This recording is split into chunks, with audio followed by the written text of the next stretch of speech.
First off, who decided that celebrities should have a word in the political sphere, making important decisions that influence lives?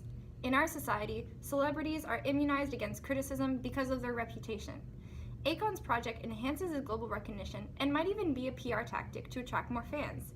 His organization is basically a publicity for him. I mean, his name is even in the title. Like, bro, that's not super creative. Though he doesn't ask for specific monetary conditionality as some ODA does, his conditionality is his name, so it's an assured self-promotion. Sound familiar? It's like Tide Aid, which uses conditionalities to loan to countries in the Global South, giving the donating party an advantage from the deal. Second, Akon uses social media to inform his followers about his organization.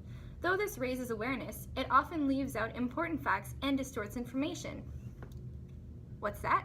Fake news! Readers may not be aware of real problems if they are only reading tweets and posts, which encourages a culture of oversimplification. People see that Africa is poor and needs help from the West, which reinforces cultural stereotypes. It's like Stuart's Hall, the West, and the rest. This quote from Akon's website shows the organization's vision. Although this is a great basic idea, poverty is not an issue that can be solved this simply, with happy words and smiles. Finally, Akon Lighting Africa uses a Keynesian welfare approach, which promotes Western ideas from an inherently capitalist society. By doing so, the company is not only intervening when necessary, thus creating a safety net, and not fixing the underlying problems like lack of empowerment and oppression of workers. This creates further dependency because the West is always there, watching over like, look at me, I'm big and important, and I can save you. Do you smell that? Oh, I smell neoliberal spirit. Public and private partnerships in Akon's foundation are abundant, whether between local governments, energy and finance ministers, MNCs like Shell, and private corporate banks like Jiangsu. However, though Western ideas may work in the West, African countries don't necessarily adapt like a capitalist cookie cutter. So this project is in fact reinforcing the Western capitalist system in Africa and indirectly encouraging a continued basis of dependency. Whoa, stop right there. Akon Lighting Africa is done solely with the intention of benefiting both the Global South and the Global North.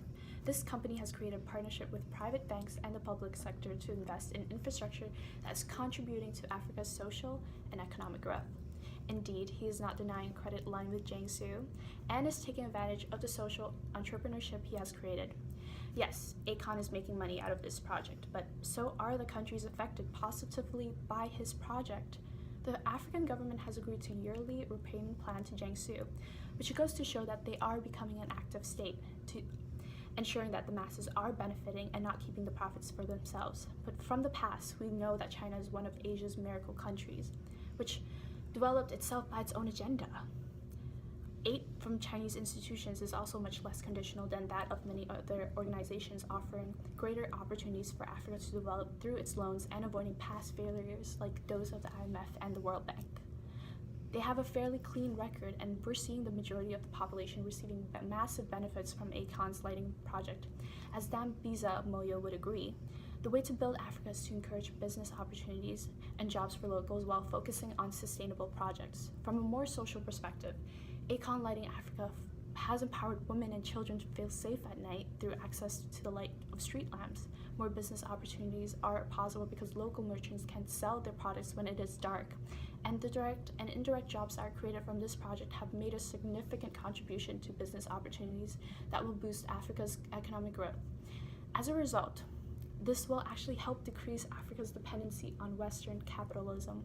Furthermore, this project encourages corporate social responsibility, since it is an environmentally sustainable, as well as economically and socially progressive due to its job creation for locals and not for foreign workers of TNCs.